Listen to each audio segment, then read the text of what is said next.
Welcome to SCN news బులెటిన్లో ముందుగా headlines. సింగపూర్లో ముగిసిన సీఎం చంద్రబాబు పర్యటన.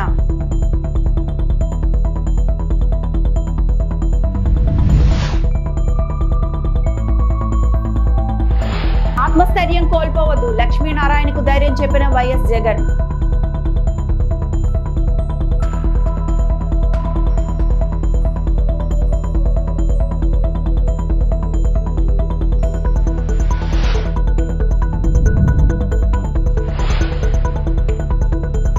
లిక్కర్ కేసులో అన్ని కట్టుకదలే, బాబు ఒంటి నిండా అవినీతి మరకలే.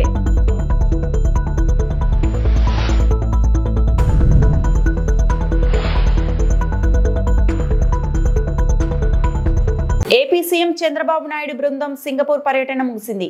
సీఎంకు అక్కడ తెలుగు ప్రజలు ఘనంగా వీడ్కోలు పలికారు. చంద్రబాబు ఈ అర్ధరాత్రి హైదరాబాద్ మీదుగా అమరావతికి చేరుకున్నారు.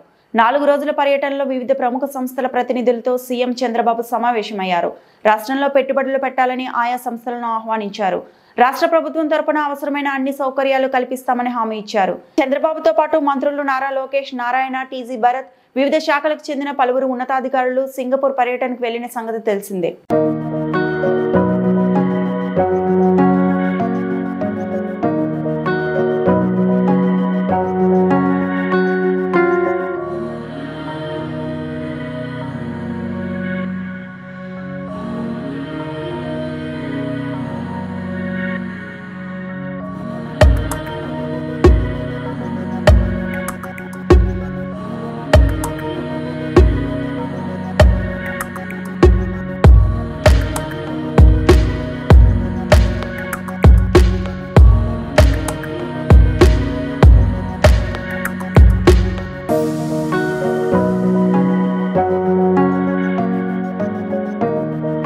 నర్సీపట్నం ప్రభుత్వ ఆసుపత్రిలో ఎన్డీపీసీ అందించిన ఆధునిక అంబులెన్స్ ను మంగళవారం శాసనసభ స్పీకర్ అయ్యన్న పాత్రుడు, జిల్లా కలెక్టర్ విజయ్ కృష్ణన్, స్పీకర్ సతీమణి చింతకాయల పద్మావతి కలిసి ప్రారంభించారు.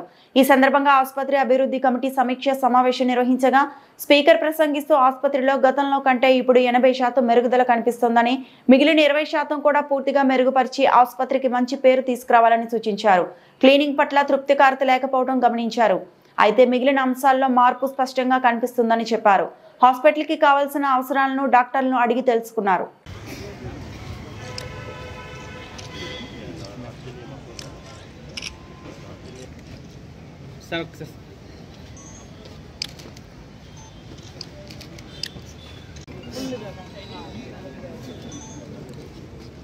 అందరికీ నమస్కారం అండి. మరి ఈరోజు మన నర్సీపట్నం ఏరియా హాస్పిటల్కు డెవలప్మెంట్ కమిటీ మీటింగ్ ఎలా ఏర్పాటు చేసుకున్నాం. ఇది తరచూ మనం 2-3 నెలలకు ఒకసారి చేస్తూ ఉంటాం. అలాగే ఈ మీటింగ్లో ఉద్దేశం ఏంటంటే మాకు ఏంటంటే గతంలో ఏ నిర్ణయం తీసుకున్నాం, దాన్ని ఎంతవరకు కంప్లీట్ చేస్తాం, ఒక అవ్వకపోతే కారణాలు ఏంటి, ఇవన్నీ ఒక రివ్యూ చేసుకోవడానికి ఉపయోగపడుతుంది. ఇవాళ కలెక్టర్ గారు కూడా స్వయంగా మేడం గారు వచ్చారు, చాలా సంతోషం. అయితే నాకు నా అబ్జర్వేషన్లో అంటే గవర్నమెంట్ డాక్టర్లు ఇచ్చిన రిపోర్టే కాదు, నేను కూడా పర్సనల్గా ఇక్కడ ఉన్న పరిస్థితులు రిపోర్ట్ తెప్పించుకుంటూ ఉంటాను. నేను ఎవరికి తెలియదు, అది కొంతమంది కుర్రాళ్ళు పంపించుకొని పేషెంట్ అడిగి తెలుసుకుంటున్నాను. నాకు తెలిసి గతం కంటే ఒక 80% వరకు సాటిస్ఫాక్షన్గా ఉంది. నాకు ఇంకా 20% ఇంకా సాటిస్ఫాక్షన్ ఇప్పుడే మాట్లాడాను. 20% సాటిస్ఫాక్షన్ ఇంకా లేదు. దాంట్లో నాకు అబ్జర్వ్ చేసింది ఏంటంటే 20%లో ఒకటి ఏంటంటే క్లీనింగ్, మిగతా అన్నీ బాగానే ఉన్నాయి. డాక్టర్స్ కార్యక్రమాలు కానివ్వండి, మెడిసిన్ సైడ్ కానివ్వండి, ఆపరేషన్ సైడ్ కానివ్వండి, టెస్టింగ్ సైడ్ కానివ్వండి, అంత పర్ఫెక్ట్గానే ఉంది. క్లీనింగ్ మాత్రం నాకు అనుకున్న సాటిస్ఫాక్షన్ లేదు. అదే ఇప్పుడు మీటింగ్లో మాట్లాడాను. క్లీనింగ్ మాత్రం శుభ్రంగా హాస్పిటల్ ఇప్పుడు వచ్చినా శుభ్రంగా ఉండాలి, నీట్గా ఉండాలి, ఎక్కడ డస్ట్ కనపడడానికి వీల్లేదు. ఆ 20% కూడా ఇంప్రూవ్మెంట్ చెప్పి నిర్ణయం తీసుకోవడం జరిగింది. తర్వాత రెండోది ఏంటంటే సెక్యూరిటీ. 16 మంది సెక్యూరిటీ ఉన్నారు మనకి. వాళ్ళు ఏం చేస్తున్నారు వాడికి అర్థం అవ్వట్లేదు. నేను మొన్న రాత్రి సుమారు 10:10 ప్రాంతంలో వచ్చాను. నేను ఎవరికి తెలియదు, మా సెక్యూరిటీ వాళ్ళు కూడా తెలియదు. సడన్గా కారుకి వెళ్ళాలన్నా వస్తే ఇక్కడ ఒక నైట్ సెక్యూరిటీ లేదు. మరి 16 మంది సెక్యూరిటీ ఎందుకు వాళ్ళకి? డే టైం అయితే రద్దీగా ఉంటుంది హాస్పిటల్లో, విపరీతమైన రద్దీ. వాళ్ళు కంట్రోల్ చేయడానికి ఇప్పుడు ఉదయం 8 గంటల నుంచి మధ్యాహ్నం 2 గంటల వరకు హాస్పిటల్ రద్దీగా ఉంటుంది. అప్పుడు సెక్యూరిటీకి ఇంపార్టెంట్ కాదట్లే. మధ్యాహ్నం నుంచి రద్దీ ఉండదు, నార్మల్గా కొంత తక్కువ ఉంటారు. తర్వాత ఇన్ పేషెంట్స్ ఉంటారు, వాళ్ళకి 4-5 సెక్యూరిటీ సరిపోతారు. కానీ నైట్ టైము సెక్యూరిటీ లేదు ఇక్కడ. మొన్న సైకిల్ పోయే స్టాండ్లో వస్తారు పేషెంట్లు, వస్తారు కదా చూడడానికి. ఆ సైకిల్ పెట్టి వెళ్తే 6 సైకిల్ కనపడలేదు. మరి 6 సైకిల్ పోతే సెక్యూరిటీ ఏం చేస్తారు? మరి పోలీస్ స్టేషన్ రిపోర్ట్ ఇచ్చారా? పోలీస్ స్టేషన్ రిపోర్ట్ ఇస్తే పోలీసులు యాక్షన్ ఏంటి? నథింగ్. అంతే అది చెప్పాము. సెక్యూరిటీ కొత్తగా వచ్చారు, అతను కూడా పిలిచాను, నేను చేస్తే సరిగ్గా చేసి మార్చేస్తాను చెప్పాను. అనకాపల్లి జిల్లా మాడుగుల మండలం ఎం కోటపాడు గ్రామంలో రైతుల ఉపయోగ నిమిత్తం వ్యవసాయ డ్రోన్ను అందుబాటులోకి తీసుకొచ్చిన ఎమ్మెల్యే బండారు సత్యనారాయణమూర్తి. డ్రోన్ సాయంతో ఆయా ప్రాంతాల్లో గల పంట భూములకు గల తెగుళ్లను గుర్తించడంతో పాటు పురుగు మందులు కూడా పిచికారీ చేయవచ్చునని, రైతులకు శ్రమ తగ్గుతుందని ఆయన వెల్లడి.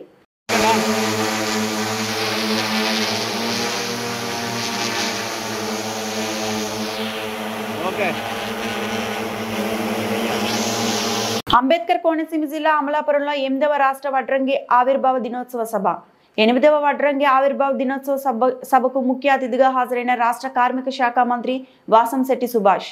వడ్రంగి కార్మికులకు ఎప్పుడూ అండగా నిలుస్తా, వడ్రంగి కార్మికులకు అసోసియేషన్ భవనంకు స్థలం ఏర్పాటు చేసేందుకు కృషి చేస్తా, పనిలో ప్రమాదం జరిగినప్పుడు హాస్పిటల్లో ఆరోగ్యశ్రీలు పని చేయకపోయినా నా సొంత డబ్బులు ఇచ్చి అయినా సరే వైద్యం చేయిస్తా, ఎవరికి ఏ ఆపద వచ్చినా నాకు ఫోన్ చేయండి అంటూ సభలోనే నెంబర్ ఇచ్చిన మంత్రి సుభాష్.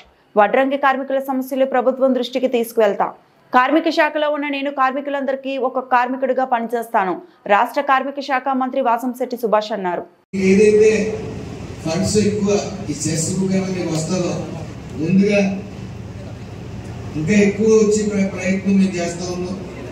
ఇప్పటికి 2 ఎయిర్పోర్ట్లు భవన నిర్మాణ కార్మికులు జరుపు ఉన్నది కాబట్టి ప్రత్యేక కార్పొరేషన్ అనేది మీకు ఖచ్చితంగా నేను మాట ఇవ్వలేదు, కానీ మీకు 1214 చేసి మీ పథకాలను అనేది అమలు చేసే ప్రయత్నం, అమలు చేసే ప్రక్రియ త్వరలో మొదలు పెడతాం. మీరు పూర్తిగా అర్హులు. ఎందుకంటే ఇక్కడ వర్కులు చేస్తూ బయట వాళ్ళకి ఇస్తే ఇక్కడ ఉపాధి కోల్పోతాం కాబట్టి మళ్ళీ మీరు అర్జీ నాకు ఇవ్వండి, నేను స్వయంగా క్యాబినెట్ లో సీఎం గారికి ఇవ్వడం జరుగుతుంది. ఖచ్చితంగా మన రాష్ట్రంలో పనులు మన రాష్ట్రంలోనే ఈ అసోసియేషన్ ద్వారా ఇవ్వడానికి నా సాయి శక్తిలో ప్రయత్నిస్తాను. అది నేను పైకి కూడా మీ వాయిస్ తీసుకెళ్తాను మాటిస్తా ఉన్నాను. అదేవిధంగా చాలా ముఖ్యమైన విషయం, మీ చేతులు అయితే కోల్పోతా ఉన్నారు, మీ ఏళ్ళు కానీ చేతులు కానీ, అవన్నీ నేను నాకు పూర్తి క్లారిటీ లేదు. ఎందుకంటే ఇప్పుడు వరకు ఈఎస్ఐ ఇంప్లిమెంట్ అవ్వాలంటే ఓనర్ వర్కర్ రిలేషన్షిప్ ఉండాలి. అంటే ఒక ఓనర్ కింద వర్కర్స్ పనిచేస్తే ఈఎస్ఐకి అర్హులు అవుతారు. కానీ మీరు చెప్పిన దాని ప్రకారం మీరు దానికి ఇంప్లిమెంట్ అవ్వలేదు. దీన్ని ఒకసారి చర్చిస్తాను. అయినప్పటికీ మీరు అడిగారు కాబట్టి ఇలాంటి పరిస్థితి ఏమైనా వస్తే నేను నెంబర్ ఇస్తాను, మీకు ఉచితంగా పూర్తిగా చేయించే బాధ్యత నేను తీసుకున్నాను. అందులో నా సొంత డబ్బులు ఇచ్చైనా సరే మీకు అది ఏదైతే లిక్కర్ కేసులో సిట్ కట్టుకథలకు అడ్డే లేకుండా పోతుందని వైఎస్ఆర్సీపీ సీనియర్ నేత మాజీ మంత్రి పేర్ని నాని అన్నారు. లిక్కర్ కేసు తాజా పరిణామాలు, జగన్ నెల్లూరు పర్యటన ఆంక్షలపై బుధవారం ఆయన తాడేపల్లిలోని పార్టీ కేంద్ర కార్యాలయంలో పేర్ని నాని మాట్లాడారు. బాగా లోపలం చేయాలి, పార్టీ నిర్వీర్యం చేయాలి, మళ్ళీ వైఎస్ఆర్ కాంగ్రెస్ పార్టీ నుంచి మనకి ఎదురు లేకుండా చేసుకోవాలి. తద్వారా వయసు ఎక్కువైపోతున్నటువంటి, ఇప్పటికి 75 ఏళ్ళు వచ్చినాయి, వచ్చే 5 ఏళ్ళకి 80 ఏళ్ళు వస్తాయి. కొడుక్కి జగన్మోహన్ రెడ్డి గారి చేత అడ్డంకి లేకుండా, మిగతా వాళ్ళకైతే ఏదో ప్యాకేజీ మాట్లాడుకోవచ్చు, కానీ జగన్తో అది కుదరదు కాబట్టి ఏదో రకంగా అడ్డంకి లేకుండా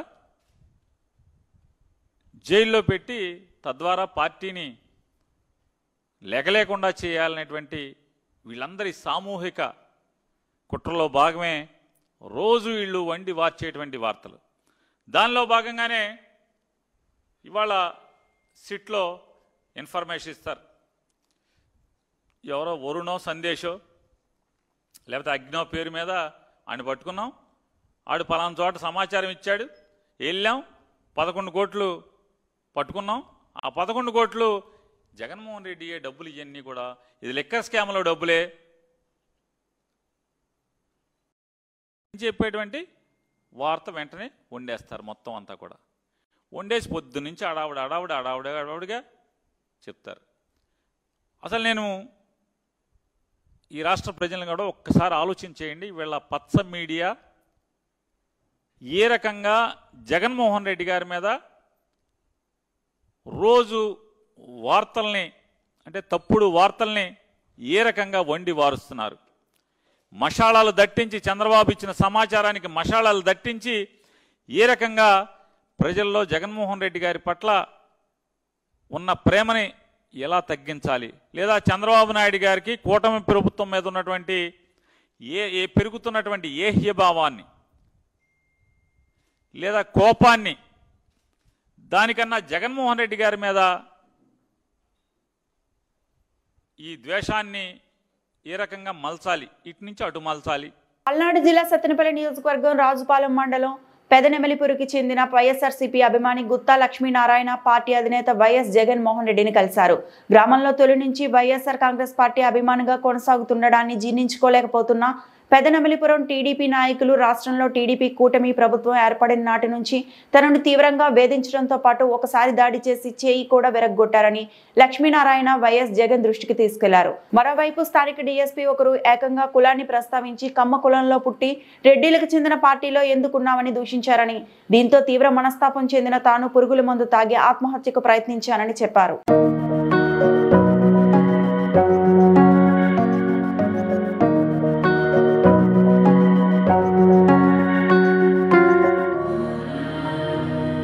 శ్రీ మేడారం సమ్మక్క సారలమ్మ జాతరకు వచ్చే భక్తులకు ఎలాంటి ఇబ్బందులు కలగకుండా అన్ని వసతులు కల్పించాలని జిల్లా కలెక్టర్ దివాకర్ టీఎస్ అన్నారు. బుధవారం ఎస్ఎస్ తడ్వాయి మండలంలో శ్రీ సమ్మక్క సారలమ్మ దేవాలయంలో జరుగుతున్న షేడ్ నిర్మాణ పనులను, క్యూ లైన్లను జిల్లా కలెక్టర్ దివాకర్ టీఎస్ పరిశీలించారు. ఈ సందర్భంగా జిల్లా కలెక్టర్ మాట్లాడుతూ 2026 మహామేడారం జాతరకు వచ్చే భక్తులకు ఎలాంటి ఇబ్బందులు కలగకుండా రోడ్లు వెడల్పు, గద్దెల ప్రాంగణంలో క్యూ లైన్లు మార్పులు, చేర్పుల ఏర్పాట్లు, మాస్టర్ ప్లాన్పై ఎండోమెంట్, పోలీస్, పంచాయతీరాజ్ శాఖ అధికారులు, పూజారులతో కలెక్టర్ చర్చించారు. ఉచిత వైద్య శిబిరానికి వచ్చి వైద్య సేవలు తీసుకున్న వారి వివరాలను అడిగి తెలుసుకుని మెరుగైన వైద్య సేవలను అందించి ప్రజల మన్ననలు పొందాలని సిబ్బందికి తెలిపారు. ఈ కార్యక్రమంలో DSP Ravinder, endowment EO Veeraswamy, Panchayati Raj EE Ajay Kumar, పూజారులు, సంఘం అధ్యక్షులు జగ్గారావు, సమ్మక్క సారలమ్మ గోవిందరాజు, పడిగిడ్ల రాజు, పూజారులు, ఎంసీహెచ్ టీం, డాక్టర్ కీర్తి, స్టాఫ్ నర్స్ మమత, సూపర్వైజర్ సరస్వతి, ఆరోగ్య కార్యకర్త రాజలక్ష్మి, తిరుపతయ్య, ఆశా కార్యకర్తలు తదితరులు పాల్గొన్నారు. Very happy. మీరు అందరూ ఒక పద్ధతిగా ఉండాలి. ఓకే అంటే నేను రేపు పొద్దున్ననే పని స్టార్ట్ చేస్తాను. ఓకేనా? అందరూ ఓకేనా? పరిపాలనలో తొలి అడుగు కార్యక్రమంలో భాగంగా గడప గడపకు తిరిగిన రాష్ట్ర మంత్రివర్యులు మండపల్లి రాంప్రసాద్ రెడ్డి.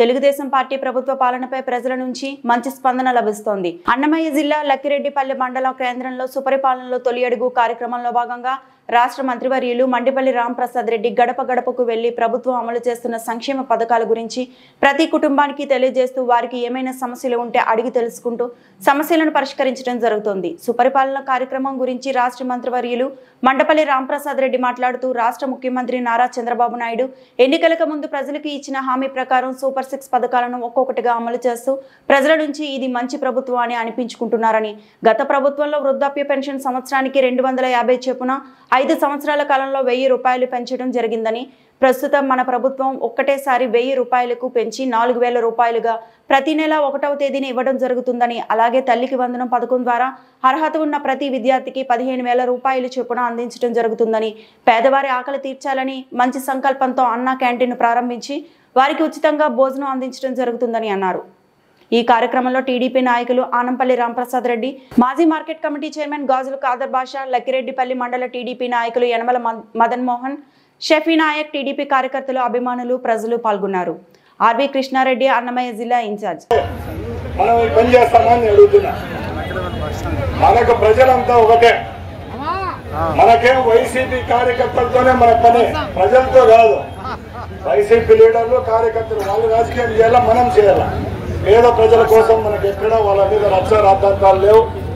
కలిసికట్టుగా పనిచేద్దాం. రేపు రాబోయే కాలంలో కూడా పంచాయతీ ఎలక్షన్లు ఉన్నాయి, మున్సిపల్ ఎలక్షన్లు ఉన్నాయి, సర్పంచ్ ఎలక్షన్లు ఉన్నాయి, ఎంపీటీసీ జెడ్పీటీసీలు ఉన్నాయి. ఈ అన్ని ఎలక్షన్లలో కూడా మన సత్తా ఏదో చూడదాం. నేను ఒకటే చెప్తాను, న్యాయం వైపే దేవుడు ఉంటాడు. మనం కష్టపడి పని చేసినాం, వాళ్ళలాగా ఇంట్లో పనుకోలా. రోజుకు 18 గంటలు పని చేసినాం. హేమంత్ ఎట్టుంటాడా చెప్తాను. వాళ్ళు ఏమనుకుంటారో నాకు తెలియదు, వాళ్ళు ఎవరేమనుకుంటారో నాకు తెలియదు. నేను దేవుడు వచ్చినా భయపడి నా మనస్సాక్షికి భయపడతా. నేను ఒకటే చెప్తాను, నేను తప్పు మాట్లాడినా అబద్ధం చెప్పండి. ఎవరైనా ఉంటే నా తప్పు ఉంటే నిరూపించండి. నేను ఎంతసేపు నాకు భిక్షం పెట్టిన పార్టీ వైపే నిలబడతా. నాకు ఓట్లేసిన మా కార్యకర్తలు ప్రజల కోసం పనిచేసుకుంటూ మరొక్కసారి వనపర్తి జిల్లా చిన్నంబావి మండలం కొప్పునూరులో ఇందిరమ్మ ఇండ్ల కోసం ధర్నా. పార్టీలకు అతీతంగా కొప్పునూరు ఎస్సీ కాలనీ సెంటర్లో శాంతియుత నిరసన కార్యక్రమం. నిజమైన లబ్ధిదారులకు ఇందిరమ్మ ఇండ్లు ఇవ్వాలని ధర్నా. పార్టీలకు అతీతంగా అర్హులైన వారికి ఇందిరమ్మ ఇండ్లు ఇవ్వాలని సూచన. అధికార పార్టీ నాయకులు కాంగ్రెస్ కార్యకర్తలకు మాత్రమే ఇండ్లు ఇస్తామని చెప్పడం సిగ్గుచేటు. ఇందిరమ్మ ఇండ్ల లిస్టును అధికార పార్టీ నాయకులు ఇళ్లలో తయారు చేస్తున్న వైనం. సొంత మండలంలో నిజమైన పేదలకు ఇండ్లు ఇవ్వని మంత్రి అనుచరగణం. కాంగ్రెస్ పార్టీలోకి వస్తే ఇండ్లు ఇస్తామని చెప్పడం అధికార పార్టీ నాయకుల అహంకారానికి నిండు నిదర్శనం. ఇందిరమ్మ ఇండ్ల లిస్టును ప్రజల ముందుకు పెట్టాలని, అలాగే తయారు చేసిన లిస్టును వెంటనే రద్దు చేసి నిజమైన లబ్ధిదారులకు ఇండ్లు ఇవ్వాలని సూచన. ప్రజాపాలన పేరుతో ప్రజలను వంచిస్తున్న కాంగ్రెస్ ప్రభుత్వం ఇందిరమ్మ కమిటీల పేరుతో అధికార పార్టీ నాయకుల ఇళ్లలో ఇందిరమ్మ ఇండ్ల లిస్టును తయారు చేయడమేనా ప్రజాపాలన?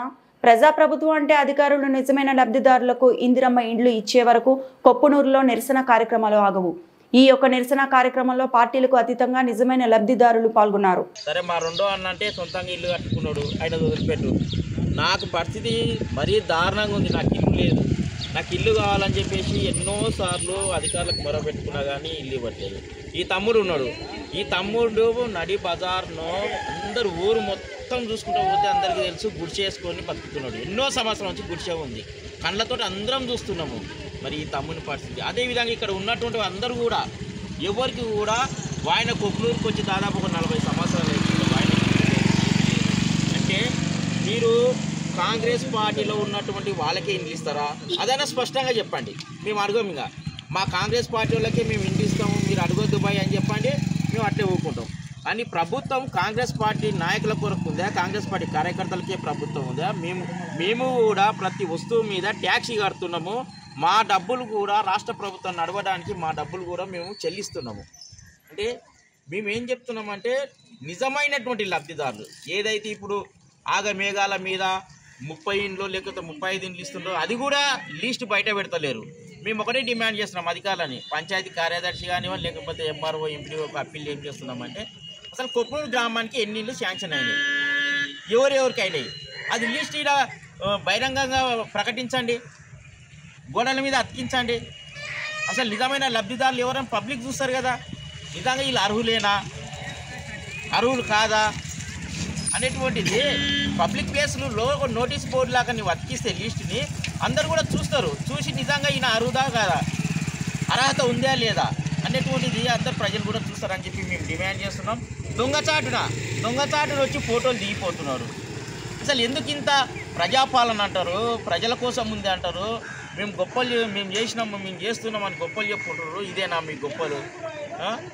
ఈ కొప్పునూరు గ్రామంలో నిజమైనటువంటి లబ్ధిదారులు ఎవరైతే ఉన్నారో వారిని గుర్తించి వారికి ఇండ్లు ఇవ్వాలని చెప్పి మేము తక్షణం డిమాండ్ చేస్తున్నాం. ఇది షాంపిల్గానే ఈ పోరాటం అనేది ఇక్కడ 1, 2, 3, 4 ఈరోజు 10 మంది అయినాము.